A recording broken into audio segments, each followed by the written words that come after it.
All right, let's go ahead and take a look at today. It's an awesome day to trade. This is why you want to be in markets. This is my opinion. It's what you kind of wait for. We saw a lot of blah, blah, blah, if you will, for the last 2 weeks. And really, what's this, May 30th was the big drop here. What did we come out of? This is the bigger week.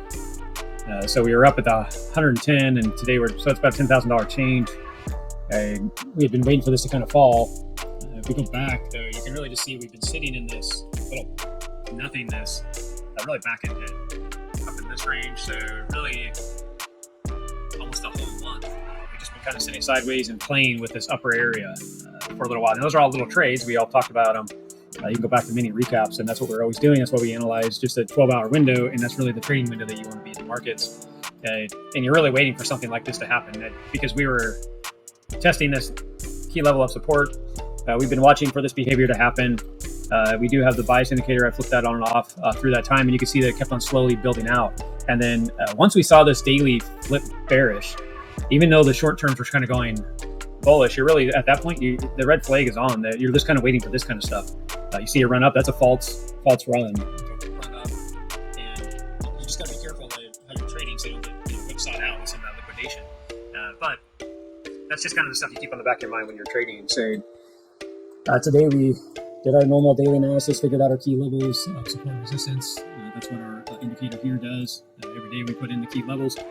We watched the key weekly levels. You can see that we were at our volume area low right at the 103,000 level. And you can see the point of control was 104,400. The reason why I'm pointing this stuff out is because you can see that it's all marked on here for those levels. And we'll just go ahead and start out the day. I did mark the 3 o'clock to the 7 o'clock with this indicator right up here. This tool actually, the fixed range volume profile. It's the same as this VRVP over here. Comes free with TradingView. This is free as well. So you can see that we marked that out, and let me go ahead and open this up so you can see the levels in here. So this is the area right here. You can see that you have your high. So this is the volume area high. Here's your point of control. And down here, you can see your volume area low. Now, you can also see the same color lines, this blue line here, this yellow line here, and this red line up here. This is the last 24 hours. And the reason why I marked the last 24 hours, because I can go into the 1 hour chart, and I can start looking at these candles through here with that same information for the day. So we're using the last 24 hours, which would be the daily data, and we could use the 1 hour chart. Same thing, we're using the 4 hour time frame for the 4 hour chart, and we're trading on the 15 minute. So that's really what this is reading as well. But the problem is with this is it bounces around. You see this white line that comes through here? That's the point of control on the chart. The downfall of that is depending on what time frame you're in and how much chart data that you're going to provide to this VRVP. Everything will be moving around during that time frame. So that's the reason why you can see that it just shifted now that I've been moving it around here. That's why I use the tool as a fixed time frame. So I'm using 7 o'clock to 7 o'clock in the morning for these areas, so that I'm looking at the volume area low, the point of control, and the volume area high. So the VAH, the POC, and the VAL. And the reason why I do the daily and then that's 15 minutes is we can see how things start to line up here. Let me go back into the 15 minute, and we'll dig this down a little more now that I kind of pointed this out.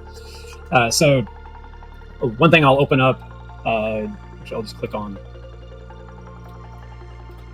Let me click on this one right here, and I'm going to go ahead and right click on it and click on settings, and I'll show you. The only thing I've changed in here is the row size is 150. And then I changed the style and marked the VAH, the VAL, and the POC. I just explained all those for you, but I marked those so they're all active. And then I have changed the colors to here. So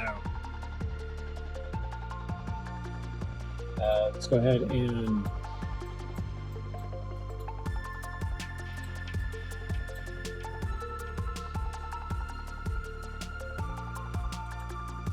break this down. So we're digging into the data right through here. You can see that it's these levels that we were just talking about is the key levels that we would be looking for. So the POC is right here, and the VAH on the last 24 hours right through here. So these are areas of confluence, if you will, because they're lining up. So you can see in the morning before the 7 o'clock, we were testing this area. We came up and tested the POC. I don't trade during this time frame, so I'm just using this as data.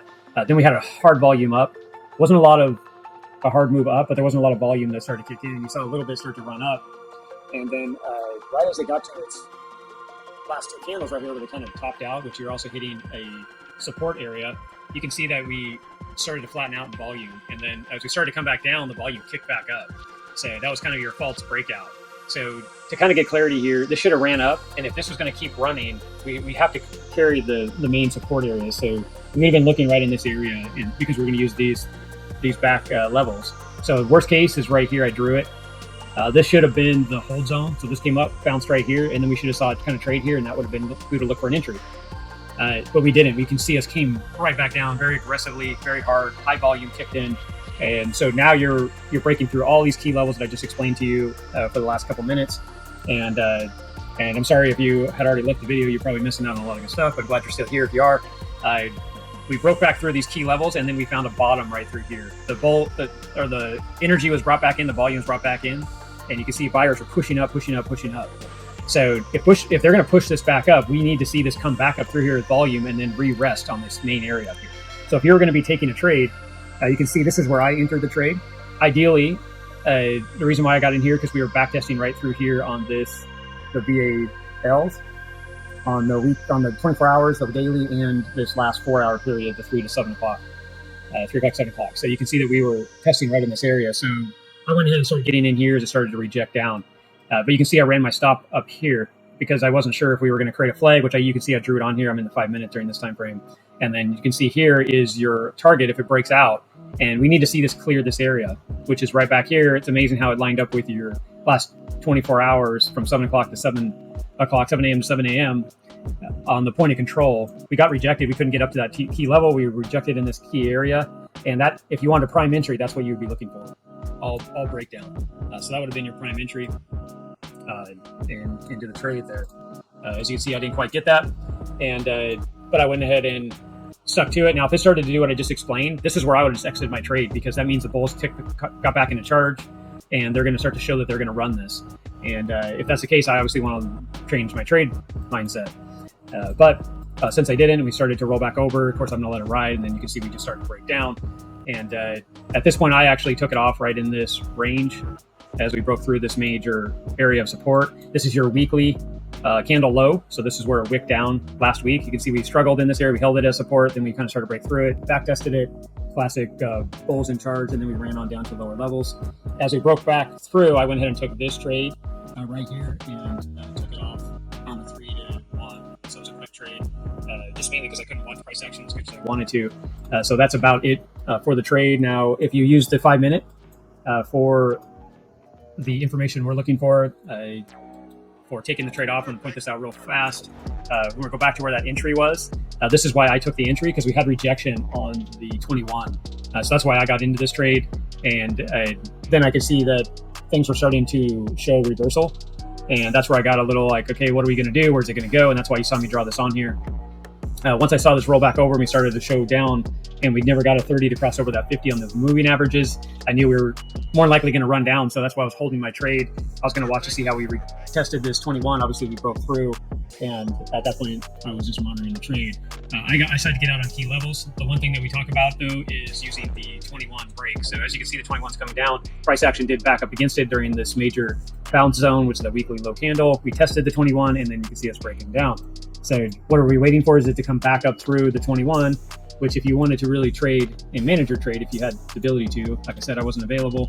I could have got out right here. I wouldn't have worried about this trade right here, or I would have added to this trade if I wanted to, and I would have made a full 3 to 1 on this current trade that I was in. We also could have added right through here.